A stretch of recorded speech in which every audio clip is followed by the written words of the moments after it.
Máximo dirigente de la Iglesia Católica, Óscar Julio Obián Morales, se ha mostrado a favor de una eventual reforma a la Constitución Política de la República.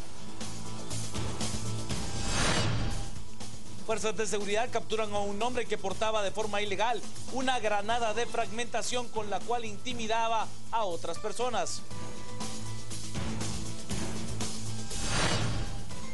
Estudiantes de la Escuela Municipal de Pintura decoran postes del servicio público en el centro histórico para festejar que Guatemala ha sido capital iberoamericana de la cultura. El presidente venezolano Nicolás Maduro ha impuesto un sistema de visado obligatorio para los estadounidenses que visiten Venezuela.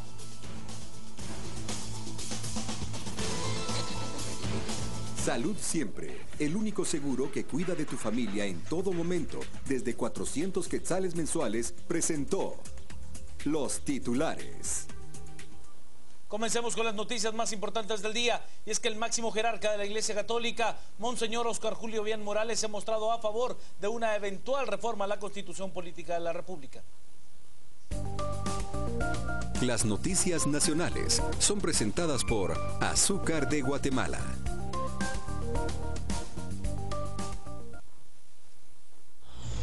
El vicepresidente de Estados Unidos, Joseph Biden, se reunirá con los presidentes del Triángulo Norte, Guatemala, Honduras y El Salvador, para afinar un plan que combata la pobreza y detenga la migración. Para el arzobispo metropolitano, tal vez uniendo fuerzas en 3 países, se detenga la migración y se cree un mecanismo para evitarla. Recordemos que nuestros países unidos pues son más fuertes. Si solamente es un país el que insiste, la cosa no camina bien. Pero si son ya 3 países los que van a insistir en que logremos tener en nuestros países aquellas condiciones para que las personas no tengan que irse a los Estados Unidos, creo que esa sería la mejor de las respuestas y el bien para nuestros ciudadanos en Guatemala y en los otros países de Centroamérica. Además, el arzobispo se refirió a las reformas constitucionales de las que han venido hablando en el país, indicando que podría ser un buen momento para hacerse. Aquí recordemos que esto son cosas todas que tienen que verlo nuestros legisladores y nuestros gobernantes actuales. Si es necesario que la Constitución se transforme, se corrija, en fin, se ponga al día, yo creo que está muy bien y que se debe hacer sin miedo, aunque muchos tenemos miedo de esos cambios en la Constitución, pero que si son necesarios hay que hacerlos. ¿Sabe usted? El máximo jerarca de la Iglesia Católica en plena Cuaresma pues volvió a hablar de una auditoría a las hermandades que se encargan de los cortejos procesionales en nuestro país. La Iglesia Católica Guatemalteca ha dado a conocer que a un año de haberse solicitado una auditoría sobre sus fondos a las hermandades de las distintas iglesias que sacan procesiones para el tiempo de Cuaresma y Semana Santa, ninguna de ellas ha presentado el informe, por lo que el arzobispo metropolitano aseguró que continuarán exigiendo la auditoría. Está en proceso, recuérdense que esto no es tan fácil de hacerlo, está en proceso y yo creo que todas las hermandades tienen esa buena voluntad para poder hacerlo. De hecho, si no estoy mal informado, ya hay algunas que ya lo han entregado, pero ahora hay que dejar que pasen estas fiestas de Cuaresma y Pascua para que puedan presentar lo de este año 2015. Pero pese a que el arzobispo dijo un año atrás que el objetivo es transparentar los gastos de estas hermandades, ahora asegura que la información que brinden las auditorías en detalle no será publicada, sino solo un informe global. Públicamente no creo, porque eso es solamente cosa de la iglesia. Los resultados generales sí se pueden presentar. No es porque eso lo tenemos que hacer todos, y yo creo que más hoy que nunca estamos llamados a la limpieza en nuestras cuentas, ¿verdad? Y lo que pedimos a los demás, pues nos lo pedimos también a nosotros. Añadió que este informe se estaría entregando después de la Semana Santa. El volcán de fuego, situado entre los departamentos de Chimaltenango y Escuintla, además de Zacatepeques, mantiene una actividad de explosiones y expulsión de gases moderada. Durante el fin de semana se dejaron sentir explosiones moderadas que expulsaron una columna gris a una altura de 4.400 metros sobre el nivel del mar. La ceniza y material volcánico se dispersó a unos 10 kilómetros hacia el oeste y la mayoría de las explosiones fueron acompañadas de retumbos. Se lograron contabilizar 20 débiles y 18 moderados con una onda de choque débil y sonido similar al de una locomotora. Además, se observa un flujo de lava en dirección a la Barranca Trinidad con un trayecto de 400 metros.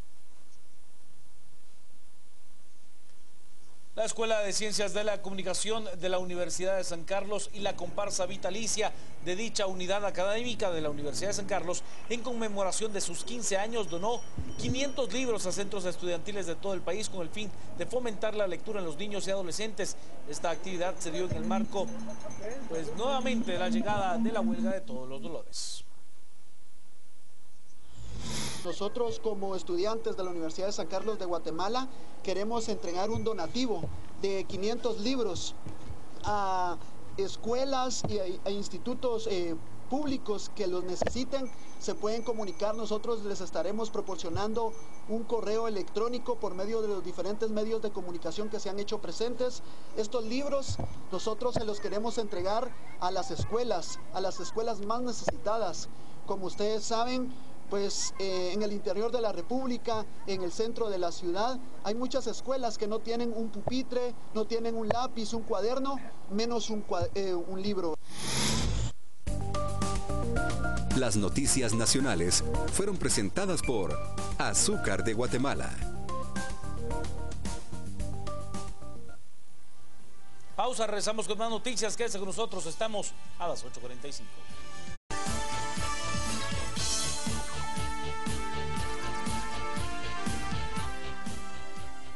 Sigamos con las noticias más importantes del día, y es que como parte de la celebración de la designación de Guatemala como la capital iberoamericana de la cultura en el año 2015, estudiantes de pintura han decorado postes del servicio público de energía eléctrica. Vea qué hermosa actividad.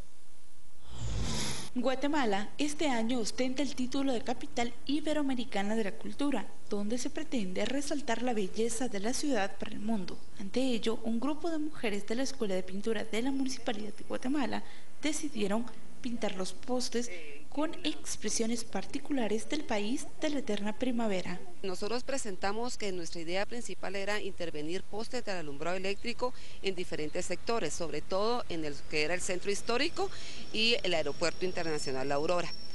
Entonces, de parte de la dirección nos autorizaron este sector, que comprende toda la 8ª avenida, desde la 8ª calle hasta la 17 calle, son 24 postes.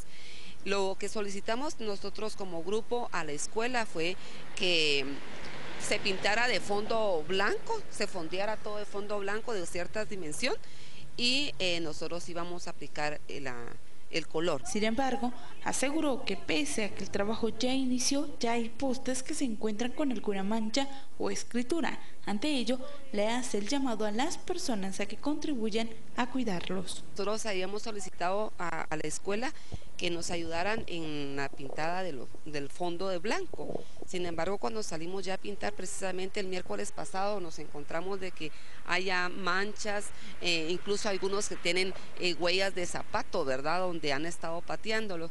Pues yo hacerles un llamado a todos los personas para que colaboren en el cuidado de esta arte, ¿verdad?, que eso es lo que hemos tratado de presentarles, que se limiten a colocar alguna información, algunas pancartas o qué sé yo, ¿verdad?, para que no sea tapado este decorativo. Añadió que la inversión de la pintura fue donado por la Municipalidad Capitalina y que la próxima semana estarían esperando terminar de pintar los postes de la 8ª avenida de la zona 1. La Policía Nacional Civil logró la captura de un hombre en la sección X, lote 21, Colonia El Milagro, zona 6 de Misco. El detenido es César Eduardo Morales Sandoval, de 26 años, a quien al efectuarle el registro respectivo se le incautó una granada de fragmentación de fabricación americana modelo M67. El detenido momentos antes amenazaba a personas con dicho artefacto. Por tal motivo fue puesto a disposición del juzgado correspondiente.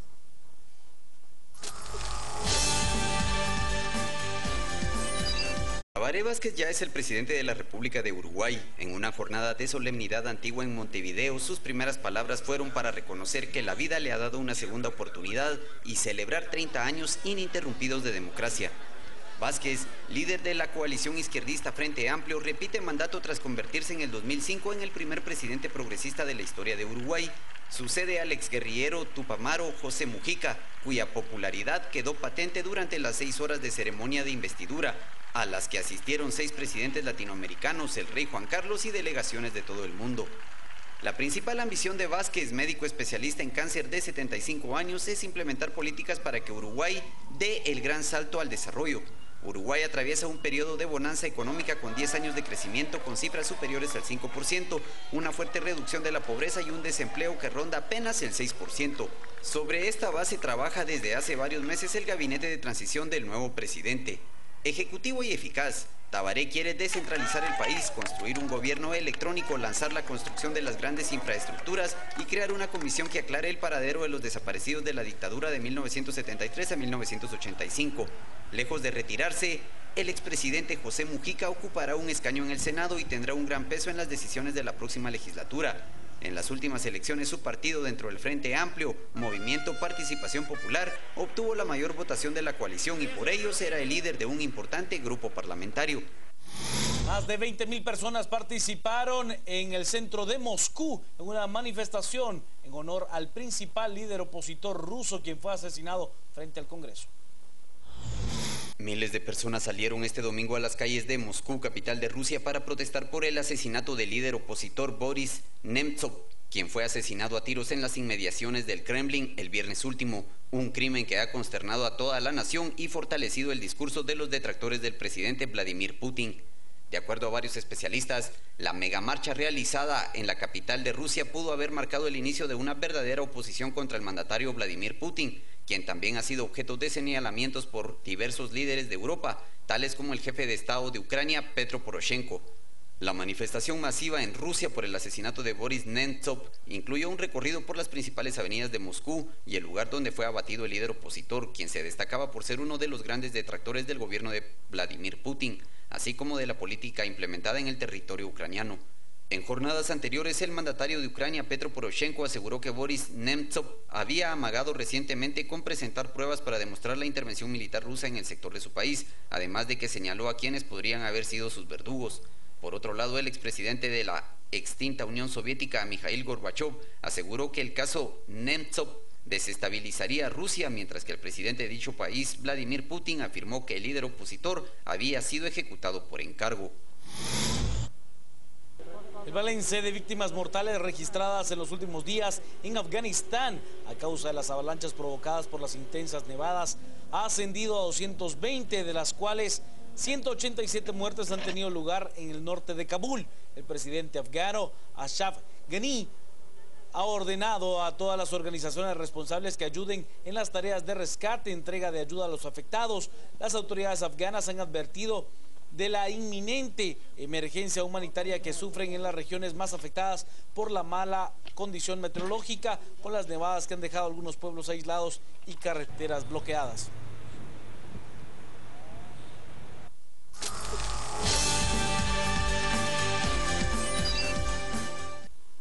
Hasta aquí llegamos con las noticias, lo dejo con el resumen de la semana. Al terminar Este Oeste con Enrique Godoy García Granados, mañana muy temprano será el turno de Mario Rosales y de Elsa Mariana García. Luego a la 1 p.m. el turno de las mujeres, Carolina Quiñones, Michelle Mendoza, Marjorie Fonani, Rosario Orellana, para esperarlos a las 7 p.m. con un grupo enorme de especialistas, incluyendo, por supuesto, a Ana Lucía Mazariegos. Tenemos a Pablo Melgar en los deportes, a Sergio Cegueda en los enlaces, a Marjorie Fonan en las noticias internacionales, a Reni Baker en la economía y un servidor presentándole las noticias de carácter nacional. Mi nombre es Juan Carlos Sandoval, le deseo a usted que tenga una noche y un fin de semana muy hermoso.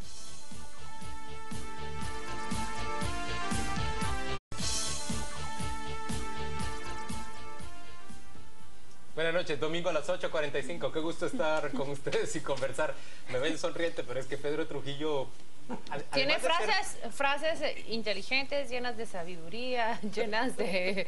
Es una manera de ponerlo de parte de Claudia, pero mire, Pedro puede ser así como, muy duro y muy concluyente en materia política y así como muy cuestionador y sentencia muy con guarro firmeza también. frente a...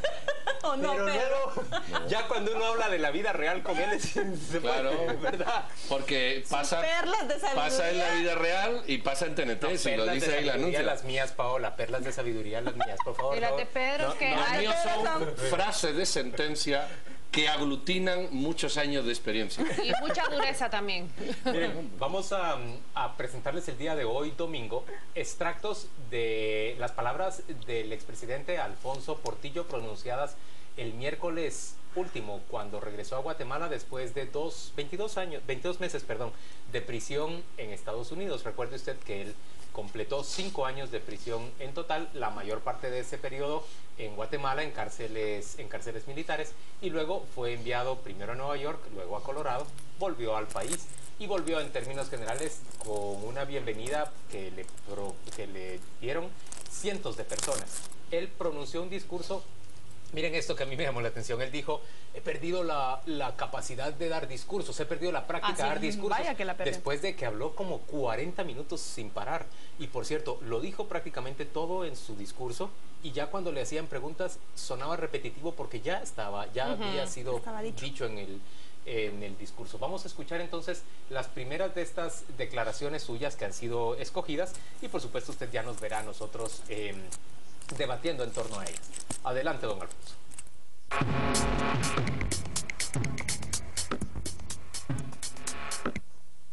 Quiero que quede muy claro que no me anima ningún puesto de elección popular. No me anima estarme postulando para ningún cargo de elección.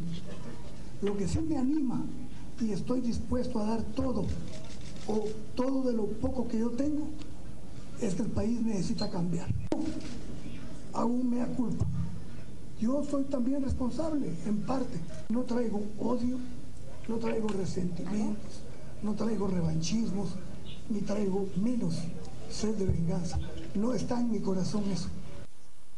No me anima, dijo, pero no dijo no voy. Ya escucharon ustedes las primeras declaraciones. A ver, Paola tiene algo que decir. Sí, cuando él dice no me anima, se cuida de no decir sí me interesa, ni de decir no voy a participar. Lo deja porque seguramente él tampoco lo tiene claro al día miércoles que él habló, realmente él qué va a hacer en el plano político, si lo va a hacer, con quién lo va a hacer, pero lo deja la puerta abierta. Yo vi algunas opiniones de que ya le criticaban que cuando se postule un puesto de elección popular le van a recordar las palabras del miércoles y le van a señalar de que mintió. Yo creo que él se cuidó en la medida en que pudo, y la emoción del momento se lo permitió, de no decir ni sí ni no. A mí me queda claro que lo que él dijo fue que no lo anima un cargo de elección popular, pero que si existe un movimiento apropiado para reformar de fondo el Estado, él sí estaría dispuesto a participar. Eso es lo que yo entendí. ¿Pero qué dice don Pedro? Mira, yo creo que la frase, al señor Portillo se le olvidó un trozo de frase. Adosar una parte. Claro que no me anima ningún puesto de elección popular, por el momento. Claro, en el corto plazo. Claro, así es su... Así es la visión. Yo creo que hay una cosa, hay un discurso cuando él dice, daría lo poco que me queda o lo poco que tengo para hacer cambiar el país. A mí esa frase me recordaba aquella de, pero oiga, usted mató uno, y dice, no, 2, y volvería a matar por salvar el país. ¿Recuerdan aquello? Es una similitud, es una similitud. El señor Portillo tiene uno de los mejores discursos que uno puede oír, de corte atractivo, populista o como le queramos llamar. Quién seas. Y evidente, a mí me faltó, por ejemplo, decir, vengo humilde y pido perdón por el Jueves Negro. Vengo humilde y pido perdón por el dinero que desapareció en mi gobierno. Vengo humilde y pido perdón por el dinero que el señor Job manifiesta que se llevaba en camiones y que seguimos sin saber qué pasó porque el señor Job, los Estados Unidos lo tienen allí guardado. Creo que eso de pedir perdón sin ajustarse a hechos muy graves que he oído. El Jueves Negro murió un periodista perseguido por las turbas que él permitió porque la policía se escondió, no accionaron, y le dio un infarto al señor. Y hay que pedir perdón por esas cosas si de verdad uno quiere ser perdonado. Claro. que el mea culpa, también considero como Pedro. Uno no quiere que una persona que ha pasado un tiempo en prisión pues se devuelva y pida perdón por todos los errores. Pero también cuando se da una conferencia de prensa, cuando se prepara un regreso de esa manera, entonces uno se queda con sensaciones como las de Pedro, un mea culpa ¿de qué? ¿Y ahora qué promete hacer para solucionarlo, para resolverlo? Vamos a las siguientes declaraciones del señor Portillo. Escuche usted. No vengo como el gran salvador del país tampoco. Porque creerse el gran salvador del país es precisamente lo que nos ha hecho tanto daño. No traigo una política para beneficiar a ningún candidato. Si yo me concentrara en apoyar a un candidato en particular, estaría desperdiciando la gran oportunidad histórica que tiene el país de llegar a un acuerdo, incluso con los adversarios, con todo el mundo que tenga un pedazo de su corazón para amar a Guatemala, cabe en un acuerdo para sacar adelante al país. El país no puede seguir con el mismo sistema político que tenemos. El país no puede vivir con el mismo sistema de justicia que tenemos. El país no puede vivir con el mismo Estado que tenemos. Y tenemos que entenderlo. No se trata de atacar a nadie ni de señalar a nadie. Las instituciones ya no funcionan porque las hemos degenerado y las hemos desnaturalizado. Todos buscamos que nuestros amigos se coloquen en buenos puestos. Todos queremos que nuestros amigos estén en buenas posiciones en el gobierno. Pero tiene que acabarse eso, porque si no lo vamos a pagar caro todos.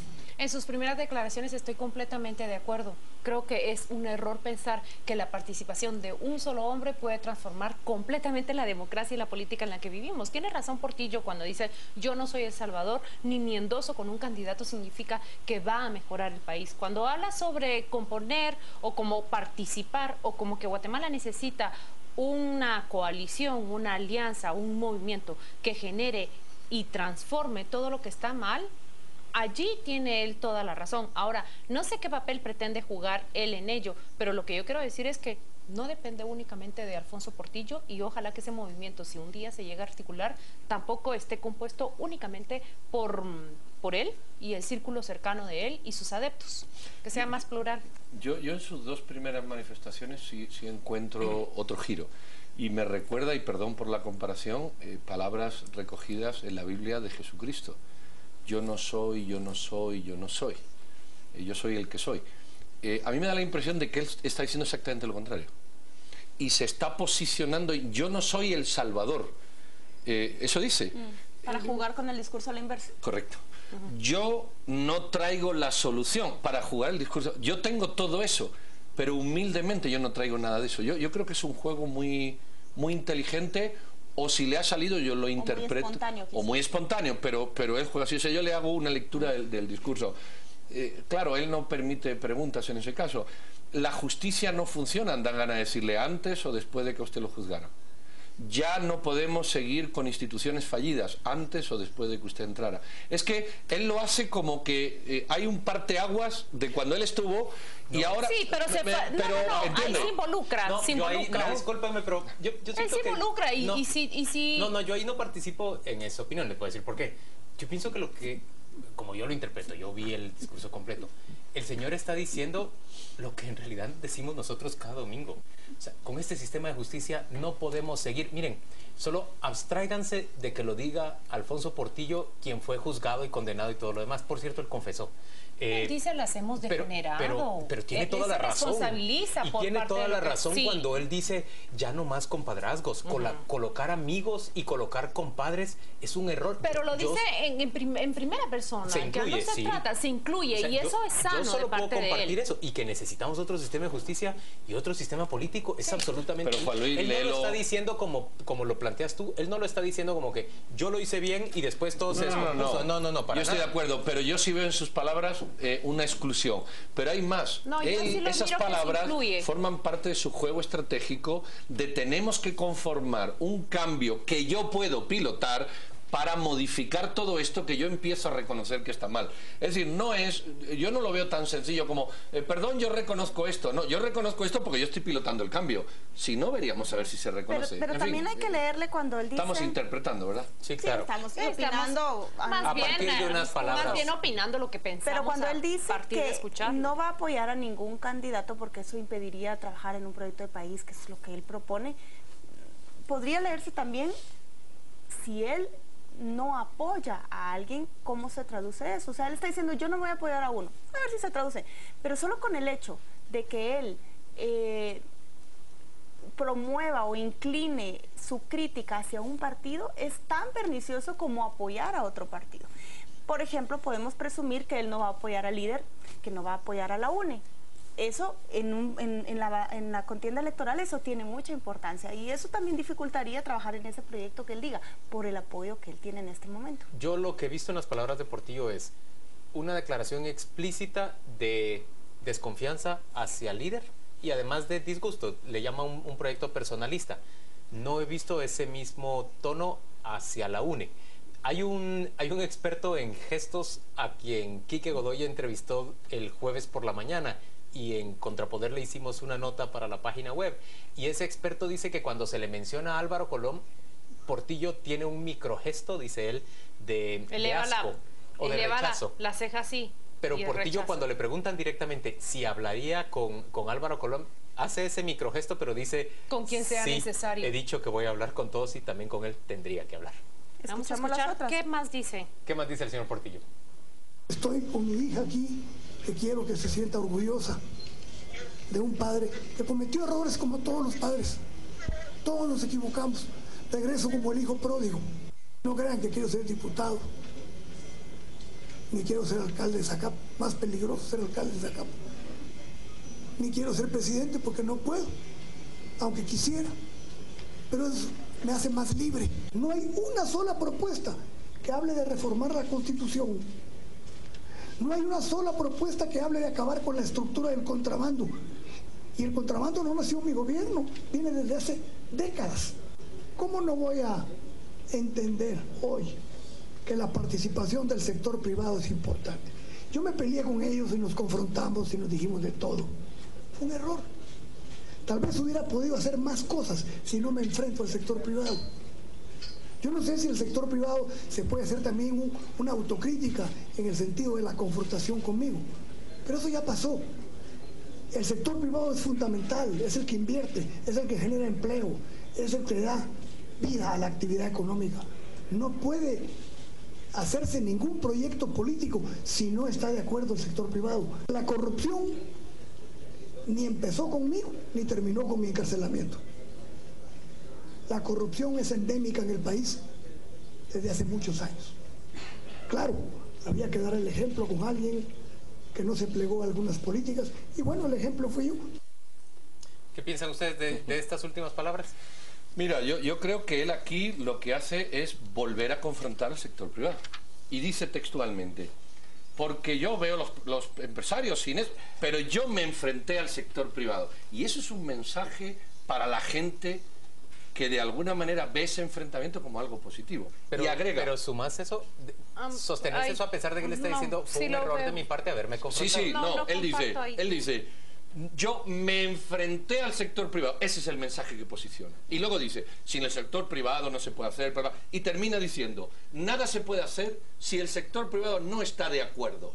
Y vuelve a posicionar la idea al final. Me enfrenté al sector privado y el sector privado es el que manda porque nada se puede si no está de acuerdo. Y en medio suelta una retaquila. Yo tengo una interpretación muy diferente allí. Es que en la última frase lo agrega. La corrupción y yo no me plegué. Vuelve a enfatizar el mensaje de que él fue el luchador de eso. Y lo que hicieron fue pagar, o ¿cómo se dice? Como chivo expiatorio, porque él no se plegó. Yo creo que vuelve a poner ese mensaje. Y lo último que quiero decir. No hay una sola propuesta que hable de reforma de la Constitución. Ahí se anda un poco perdido. Sí, hay un porque montón de ella. Todos están diciendo reformar el Estado. La otra. Hay una cosa de la que no voy a hablar, aunque creo que tiene una lectura cuando habla de su hija, pero no lo voy a decir. Y otra es que no es el hijo pródigo. El hijo pródigo le pidió a su padre la mitad de la herencia. Sí, lo que le correspondía. Y cuando la gastó, regresó. Este se la llevó. Es que es muy distinto, ¿eh? O sea, eso del hijo pródigo, no. Este no le pidió a nadie la mitad de la herencia. Está acusado por llevarse la herencia. Eso no es el hijo pródigo. Eso tiene otro nombre, pero no le vamos a dar ahora cuál. Yo creo que el señor Portillo hace un discurso inteligentísimo y posiciona el mensaje que él quiere. Yo enfrenté al sector privado, yo no me plegué y me llevaron. Y aquí no hay nada y yo vuelvo como el hijo pródigo. Y eso le da 54 puntos ¿cuánto de votos? Yo no lo veo de esa manera. En torno a sus declaraciones sobre el sector privado, yo considero que Portillo tiene que profundizar aún más sobre eso y lo que yo veo es una persona que ha reflexionado y que ha comprendido que definitivamente su enfrentamiento con el sector privado no fue sano, no le trajo ningún beneficio al país y que no puede repetirse ese modelo de gobernanza. Habría que ver cómo profundiza él en esa reflexión. No lo interpreto como tú. Honestamente no lo veo de esa manera. Paola, ¿tú cómo lo ves? No sé, mis compañeros. Por lo que es, no solo lo que comentaba Pedro, yo creo que Portillo, aunque pareciera que dio algo espontáneo, se nota que lo estructuró muy bien. Aunque no era leído, estaba muy bien hilvanado y llevó los puntos al punto de que cuando le preguntan prácticamente todo estaba dicho. Y él dijo las palabras acertadas y las frases correctas. La que más me gustó es la que vamos a ver seguramente en el otro segmento y si quieren la comento después, pero yo no veo que le haya dejado nada para la improvisación, aunque parecía. Pero pensás ¿qué piensas de sus declaraciones sobre el sector privado? ¿Tú lo ves reflexivo sobre eso o ves que es una estrategia de colocarse Portillo de cara o de frente hacia el sector privado? Yo creo que él resalta el enfrentamiento que él tuvo y en cierta manera le endilga al sector privado parte de la purga que él hizo, pero no le veo rencor y no le veo como una forma de decirme las voy a cobrar, pero solo le recuerdo. Vamos a tener que invitar al señor Portillo porque yo entiendo lo contrario de lo que interpretaron ustedes. Él más bien dijo, fue un error de mi parte haberme enfrentado con el sector privado. No sé cómo se puede entender de otra manera, fue un error. Así lo interpreté yo, que él es más reflexivo y considera que es un error. Pero es una frase que él ya ha usado. Quiero decir que no es algo que él esté transformando ahorita. Él dijo, fue un gran error. En una entrevista que Juan Luis Font le hace en Revista Contrapoder, es enfático en decir, es un error, no se puede gobernar de esa manera. Y creo que debería repetirlo más seguido y debería de reflexionar y hacer mucho más profundo ese análisis. Pero yo también creo que se debería discutir sobre las causas de esa confrontación. Por supuesto. Y también creo que se debería discutir sobre los límites que puede imponer el sector privado. A mí sí me parece que esos son temas y el sector privado y el sector privado, quien quiere que hable con miembros del sector privado también es autocrítico. No me plegué y pagué las consecuencias. No. Es que, bueno, eso dice, ¿no? Yo la anoté textualmente. No me plegué y fui un chivo expiatorio. No, él no dijo chivo expiatorio. No dijo eso. No dijo chivo expiatorio. A ver, repitámoslo, por favor. Necesitamos que lo repitan, de verdad. Vamos a volver a pedirle. Sí. Vamos a corte y luego lo vamos a repetir. Y volvemos a escuchar esas frases de Portillo.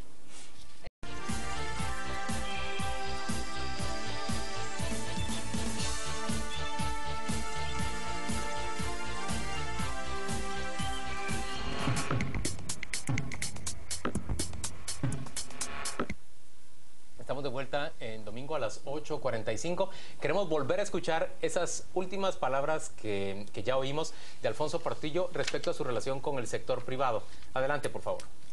¿Cómo no voy a entender hoy que la participación del sector privado es importante? Yo me peleé con ellos y nos confrontamos y nos dijimos de todo. Fue un error. Tal vez hubiera podido hacer más cosas si no me enfrento al sector privado. Yo no sé si el sector privado se puede hacer también una autocrítica en el sentido de la confrontación conmigo, pero eso ya pasó. El sector privado es fundamental, es el que invierte, es el que genera empleo, es el que da vida a la actividad económica. No puede hacerse ningún proyecto político si no está de acuerdo el sector privado. La corrupción ni empezó conmigo ni terminó con mi encarcelamiento.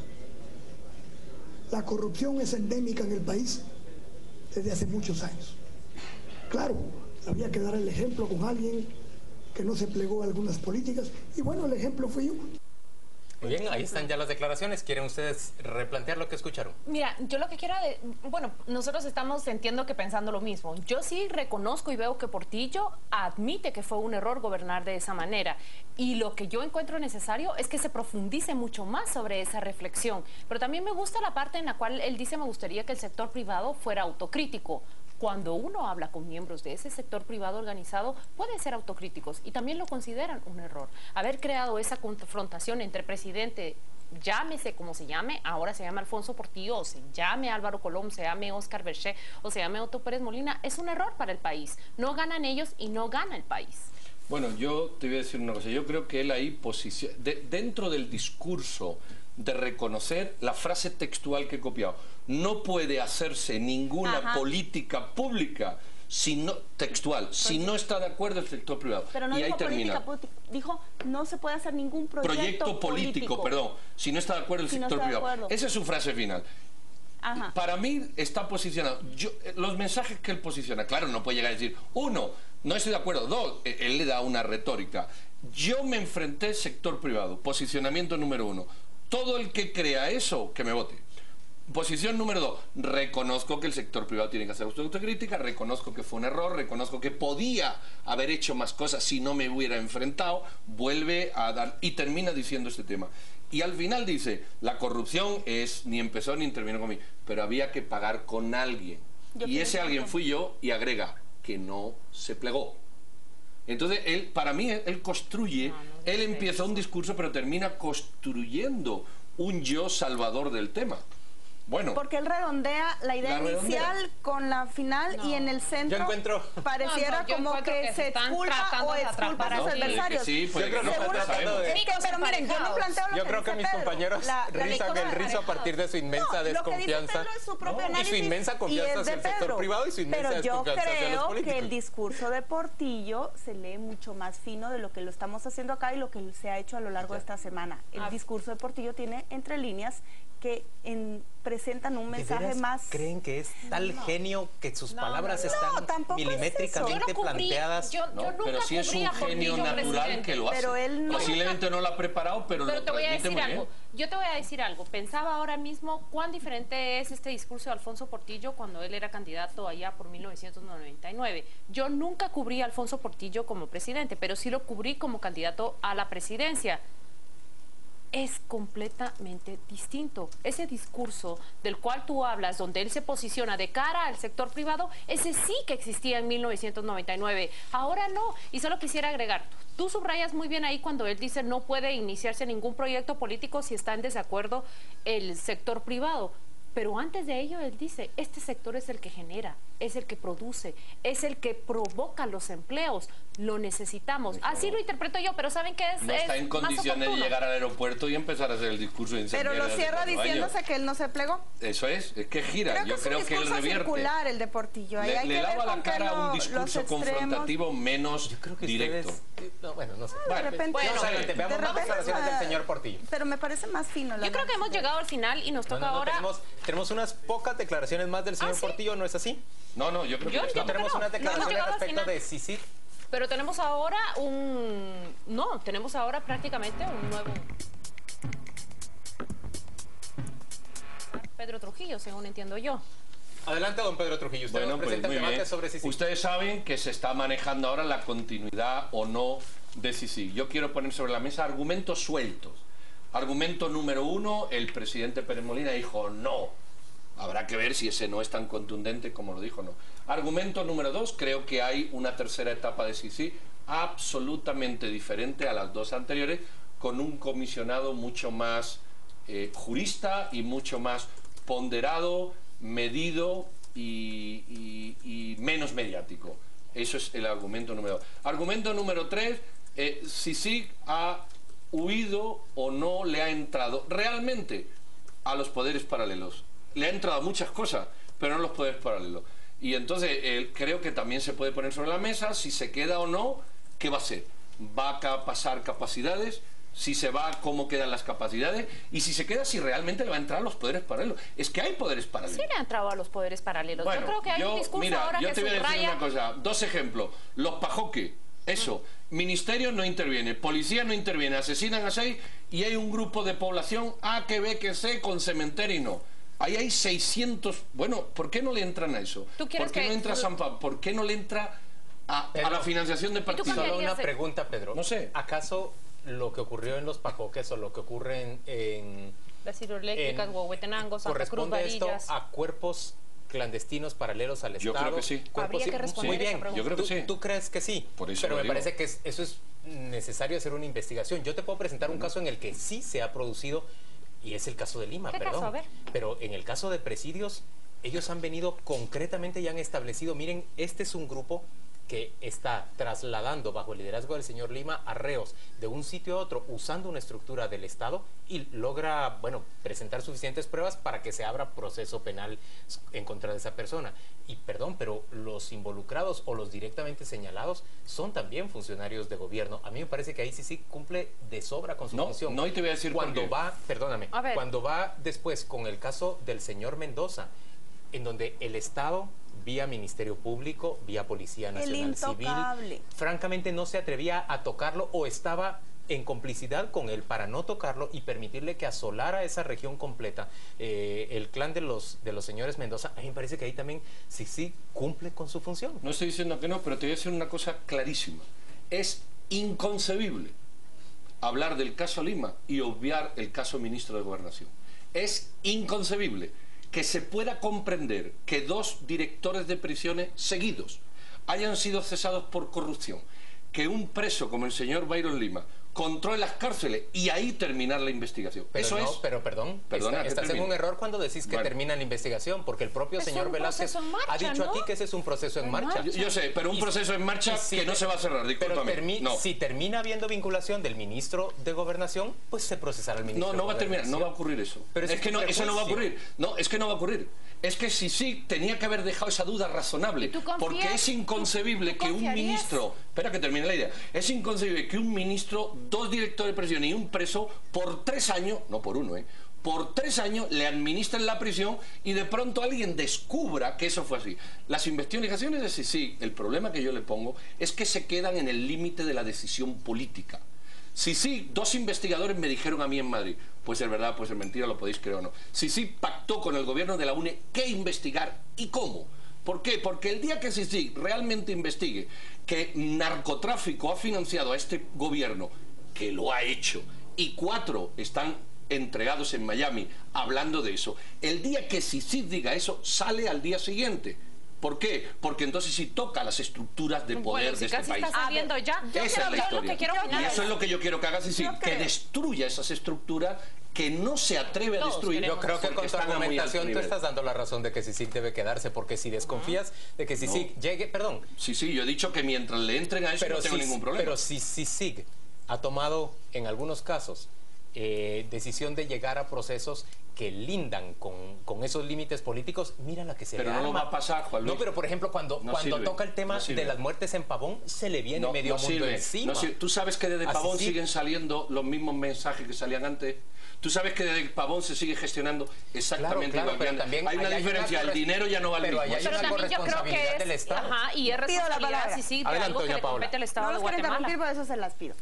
Yo creo que hay un grave error cuando decimos CICIG en vez de hablar del que dirigía CICIG. Porque el gran problema que ha tenido CICIG es que su cabeza ha cometido errores y se ha generalizado para toda la comisión, que es un plan piloto con muchas fallas, pero que ahorita gente como yo, gente como muchos que están a favor de que se prolongue, es en buena medida por la gestión que está haciendo Iván Velázquez. Pero cuando estaba Dalanese o cuando estuvo el señor Castrezana, yo también escuché que el señor Castrezana pactó con el sector privado para no procesar a Bielman. Escuché que pactaron con el gobierno de Álvaro Colón para no investigarlos a ellos, pero no fue la CICIG. Fue Castrezana el señalado y fue Dalanese. Y si Iván Velázquez se compromete o no se compromete a lo mismo, va a ser gestión de Iván Velázquez. Yo creo que son personas. Pero el país, y seguramente lo vamos a discutir de aquí hasta que se vaya, no está listo para actuar por sí mismo. Casos como el de Mendoza. Nunca está listo, Paula. No, Minugua fue exactamente la misma discusión. ¿Está listo o no está listo? Nunca está listo, nunca. Y no está listo porque no asumimos nuestras responsabilidades como ciudadanos. ¿Qué esperamos? ¿Que nos sigan tutelando eternamente? esperamos que nos sigan tutelando. Te voy a poner otro ejemplo. ¿Por qué razón cuando se descubren este tipo de cuestiones, por qué razón cuando se asesinan, se permite que asesinen a 6 personas en Los Pajoques, o 2 antes, o 2 después? Se permite porque la policía no entró. ¿Por qué razón la ciudadanía no actúa contra sus autoridades a exigirle que eso no ocurra? Porque nos acostumbramos a que nos tutelen y nos gusta vivir tutelados. Y desde Romeo Lucas y desde los grandes dictadores de este país nos gusta vivir tutelados y esperamos que alguien nos tutele. Ese es el problema. Pero yo quiero hablar de algo. Uno, considero que creer que CICIG tiene la responsabilidad que le compete a otras instituciones del Estado es un error en el momento de evaluar la permanencia y cuál ha sido la calificación que le damos a la CICIG. Por ejemplo, desarticular la estructura del señor Lima. Esa es una investigación criminal que CICIG articula y que va a presentar frente a los juzgados. Pero ¿a quién le compete el ordenamiento de las cárceles? ¿A quién le compete que ese error no se repita más? Judicialmente le compete al Ministerio de Gobernación. El Ministerio de Gobernación es el responsable de que esto no se repita. CICIG no puede evitar eso. Ahí está nuestro papel de ciudadano, también, de exigir eso. En segundo lugar, cuando hablas de Los Pajoques, cuando hablas de otros casos, me pregunto si CICIG tomara esos casos, ¿acaso le competiría? ¿Qué resultados habría? Pero nuevamente lo mismo, la responsabilidad de mucho de esto no recae exclusivamente en CICIG. Y ahora voy a decir algo respecto a lo que dice Paola. Dice, hay que analizarlo en función de quiénes han sido sus comisionados. Sí y no. Yo creo que el error que hemos cometido, o no tal vez el error, creo que nos hace falta es evaluar más a la CICIG a lo largo de 7 años. Yo te voy a decir algo, dices tú, no combate a los cuerpos paralelos o a los cuerpos clandestinos, pero yo creo que combate a esa criminalidad fina y organizada cuando se instala una unidad de métodos especiales de investigación y allí tenemos juicios en donde nosotros vemos figuras que antes no veíamos. ¿Quién ha instalado esas capacidades dentro del Ministerio Público? La ha instalado precisamente CICIG. Y voy a mencionar aquí un caso cualquiera que de los cientos, tenemos que ir a la o cualquiera de los cientos de programas de apoyo a la justicia que solo voy a concluir público, con esto. Un caso que quizás no provoque tanta roncha como provoca el caso Pavón, como provoca el caso Lima o como provoca cualquier otro caso, el caso Rosenberg. Pero ¿recuerdan ustedes cuando se lleva a proceso a los oficiales tope de la SAIA, de la Secretaría de Análisis e Información Antinarcótica? Esta es una investigación de CICIG. Murieron 5 policías en Amatitlán. Murieron, sí, por eso te dije, te voy a mencionar. Renunció a seguir. Te voy a mencionar un caso que no provoca tanta roncha como eso. 5 policías murieron en una bodega de Amatitlán y la sociedad los saludó como héroes. Una investigación científica viene y revela, ¿saben qué? Eran 5 policías que estaban negociando con los narcotraficantes. Creo que hace falta mucho más. Que dices tú que es incorrecto que se pacte, pero si hubiera pactado el silencio para el caso de las muertes extrajudiciales en Pavón, tendría la mitad de la oposición que tiene en el país. Pues no lo sé. Vamos a la pausa comercial y ya volvemos. 35.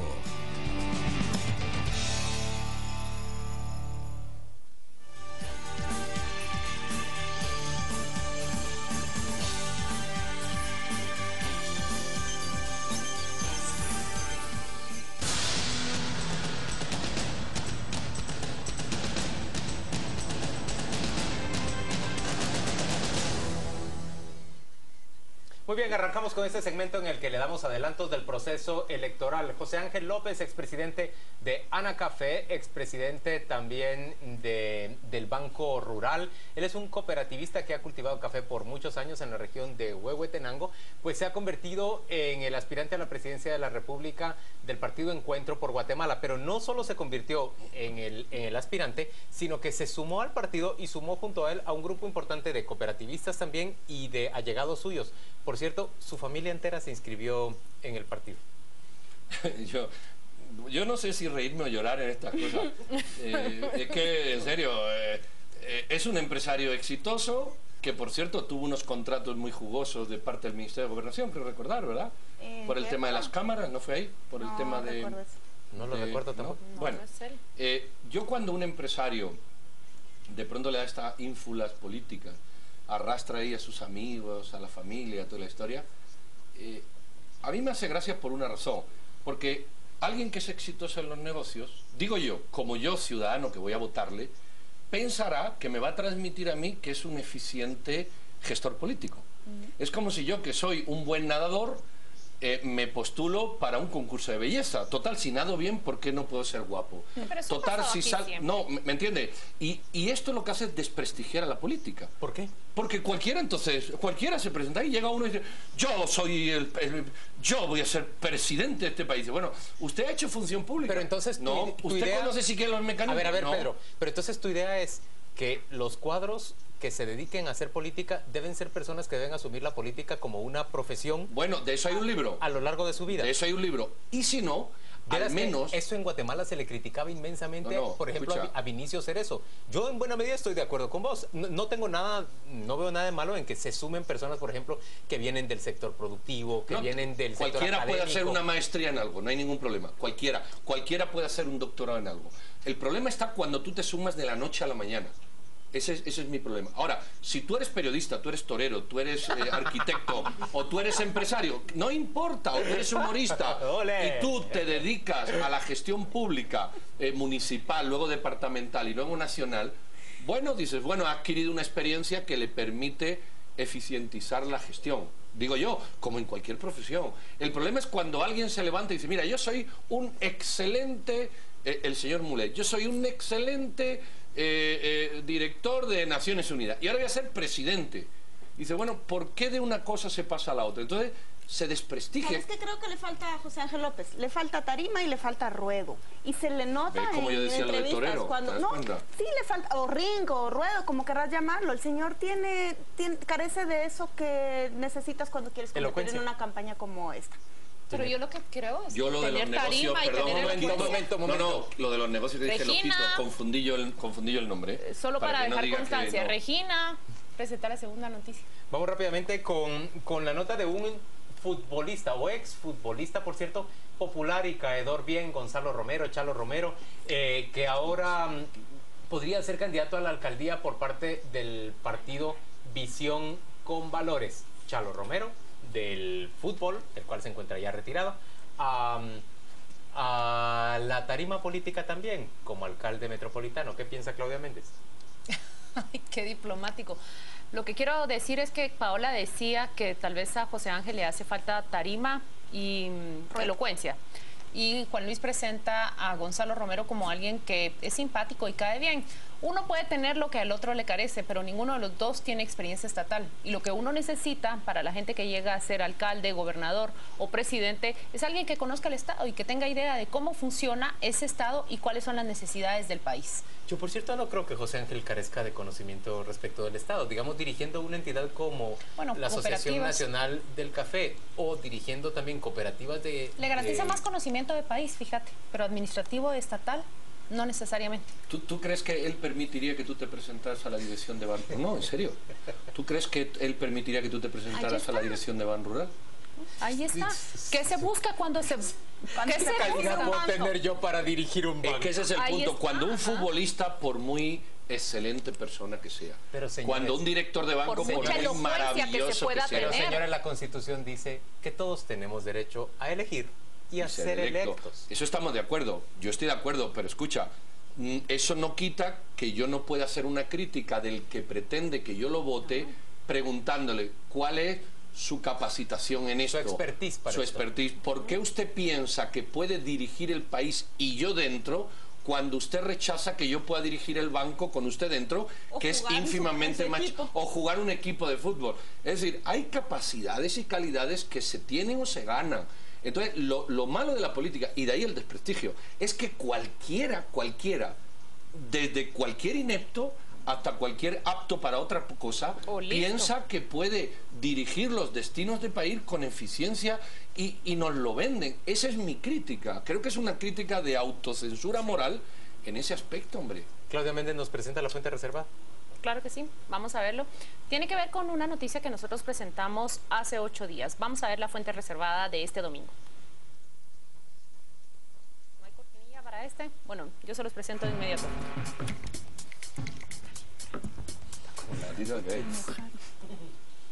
Ahí tenemos a la Corte Suprema de Justicia. Hace 8 días le dijimos que Vladimir Aguilar, el magistrado que preside la Cámara Civil, se identifica como una de las personas que está buscando a aquellos jueces que acuerparon la conferencia de Claudia Escobar.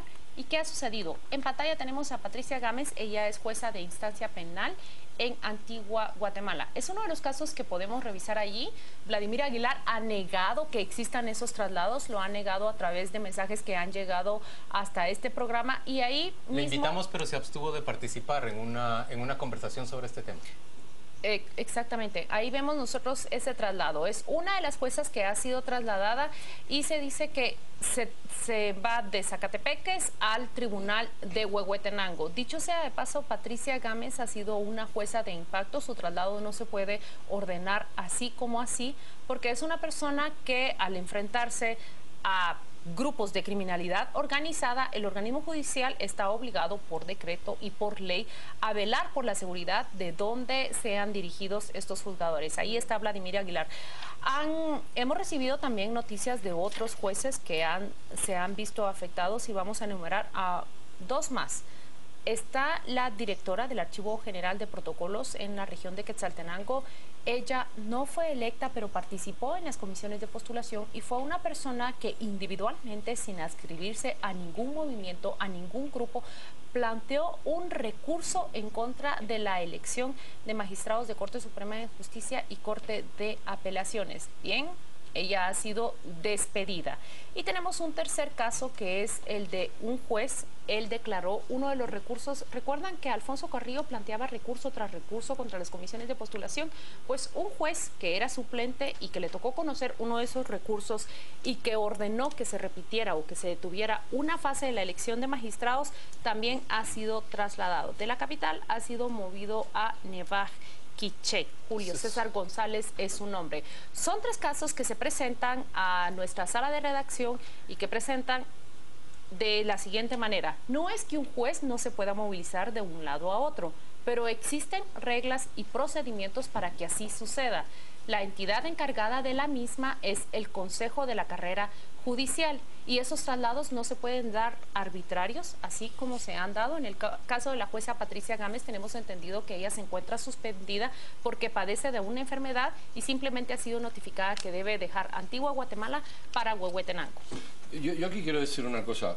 A mí me gustaría saber, bueno, si esto es así, ya lo dije yo una vez, condenable, yo creo que hay que volver a invitar al presidente. Porque si vamos a imaginar... No al presidente de la Cámara, sino probablemente al presidente de la Corte. De la Corte. Eso estaba hablando, el presidente de la Corte. Porque es la Corte quien debe... Si, no lo sé.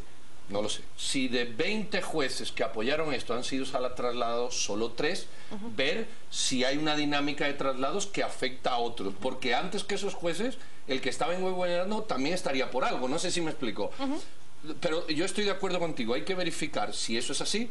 Si eso es así, es condenable, denunciable y punible, pero a lo mejor es otra dinámica. Por eso yo creo que hay que insistir en que venga la persona que tiene responsabilidad de explicarlo. Ya lo invitamos una vez y creo que... Ahora vamos a invitar rechazó al presidente. la invitación. Él rechazó la invitación, el señor Aguilar, pero bueno, vamos a invitar entonces al presidente de la Corte Suprema de Justicia. Lo vamos a invitar. En la medida que rechacen esto es que no quieren dar explicaciones. En la medida que no quieren dar explicaciones, obviamente la sospecha de que la cosa no está bien hecha se acrecienta, pero allá ellos si quieren asistir o no.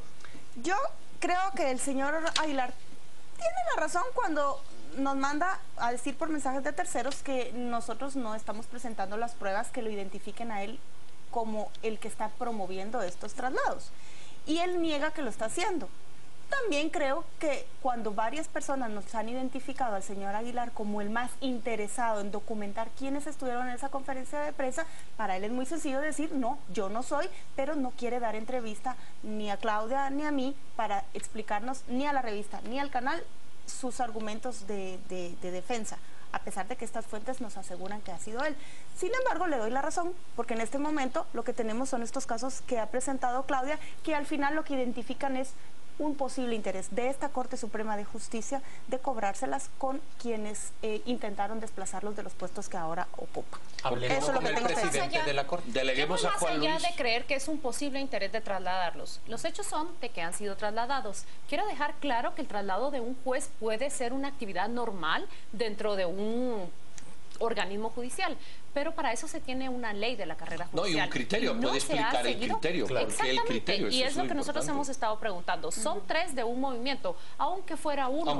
No se puede permitir que el traslado se dé saltándose todas las reglas, porque para eso se tiene una ley de carrera judicial. Bueno, Juan Luis, queda usted comisionado. Muy bien. Para ver si el señor presidente... Me nombran comisionado para invitar al presidente de la Corte Suprema de Justicia a discutir con nosotros. Pablo Hurtado, yo te comisiono para que presentes las cifras de esta semana. Muchas gracias, señor comisionado. Señora comisionada, señora comisionador. Licenciado.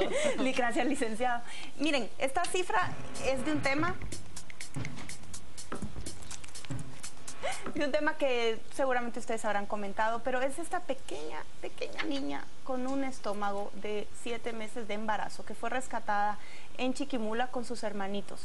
¿Qué hace una niña embarazada en la casa de su madre con el presunto violador, porque no se le puede llamar de otra forma, el cónyuge de su madre? Y esos son los casos que vemos. Imagínense los que nunca llegamos a ver. Una niña que cuando tenga 20 años va a tener un hijo de la misma edad de ella. Imagínense eso. Me pueden llamar radical, pero verdaderamente estos deberían de ser clasificados como crímenes de lesa humanidad. Mira, parece ser, yo no he investigado el caso, pero he oído, parece ser que ya la niña, o este caso había sido denunciado con anterioridad, las agresiones sobre la niña. Y no pusieron ni coco. Habría que ver si eso es cierto, qué eficiencia tiene el lugar donde, no sé si fue el Ministerio Público, si fue la Fiscalía contra la Niñez, el que fuera. Pero fíjate que volvemos a lo mismo, perdón, yo voy a usar el mismo radicalismo y comparto lo que tú has dicho, ¿no? Llámennos radicales. No, lo comparto, pero vamos a ver, ¿por qué no está detenido ipso facto el papá y la mamá? Y la noticia ha sido, la Procuraduría o la Policía rescata a una niña, y ahí se ha quedado.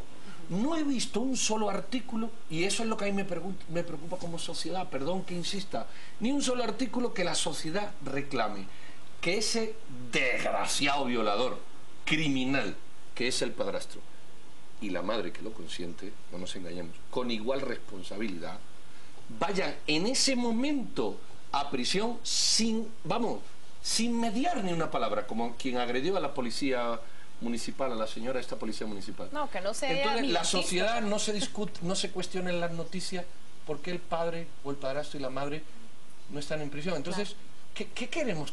Queremos que no ocurran las cosas, pero no queremos tomar posición sobre parte de lo que no quiere tomar posición. No, lo que yo veo, no hablo aquí. Lo que yo no veo es esa discusión de por qué el padre no está en prisión. La noticia es la niña. ¿Me entienden lo que te quiero decir? No yo vi una, bueno, no sé si una iniciativa de UNICEF que fue protagonizada o respaldada por la vicepresidenta. Es uno de sus grandes méritos, que le exigía al Ministerio Público y al organismo judicial que se considerara, tal y como lo dice la ley, violador a todo aquel que embarace a una menor de 14 años de edad, porque no puede considerarse sexo consensuado el que se produce con un infante de 14 años, pero aún con una de 10 años de edad y proviniendo de una persona que tiene un ascendiente moral sobre ella, como puede ser su padrastro o su propio padre, pues en realidad es mucho peor. Yo creo que sí ha habido iniciativas, pero que ya está tipificado como un delito, pero bueno, no se logra abatir todavía con esto. Hay que pedir que se haga más esfuerzo, pero no creo. Pero ¿por qué no hay una orden judicial ipso facto? En serio, si la alerta esta de Alba Kenneth es ipso facto, ¿por qué no se detiene al supuesto violador si ya había una... ¿Por qué no se detiene en el momento? ¿Sabes qué, Pedro? Pero como la cultura está tan enraizado que es normal que una niña de 13 años sea madre, al final la misma sociedad deja de denunciarlo y al quitar al supuesto violador, lo que haces es dejar a una familia en vulnerabilidad alimenticia y tal vez esos niños caen en desnutrición con los 2 padres detenidos. O sea, es un problema. Es una tragedia verdaderamente. En todo sentido. Si el Estado tuviera instituciones sólidas que pudieran acoger a estos niños, yo incluso pensaría en que lo que dice Pedro es prudente, también encarcelar a la madre. Pero pienso que corren más riesgo como está planteando. Pero es que luego va a violar al chiquito cuando crezca, hombre. Como está planteando Paola. Vamos a presentarles en breves instantes la primera plana de la revista Contrapoder de esta semana y se refiere a un estudio que refleja cómo egresados de la Universidad de San Carlos, en términos generales, se encuentran o mal pagados o desempleados. Es una investigación académica la que Contrapoder trae a su primera plana y hay una nota también muy interesante respecto de que se refiere al listado de personas que tienen cuentas en el HSBC, el banco de cuyos cuentavientes salió un gran listado, una buena porción de esos nombres entre los años 2003 y 2006. Hay 61 guatemaltecos que tienen, o personas relacionadas con Guatemala, que tienen cuentas ahí. Y lo que usted ve en la pantalla en este momento es un recorrido por aquellos viñetas o caricaturas que se hacían en la época en que Alfonso Portillo era el presidente de la República. Gracias por acompañarnos, ha sido un gusto estar con ustedes en este día domingo y por favor le invitamos a que se quede en compañía de nuestra viñeta y por supuesto que nos acompañe a lo largo de toda la semana.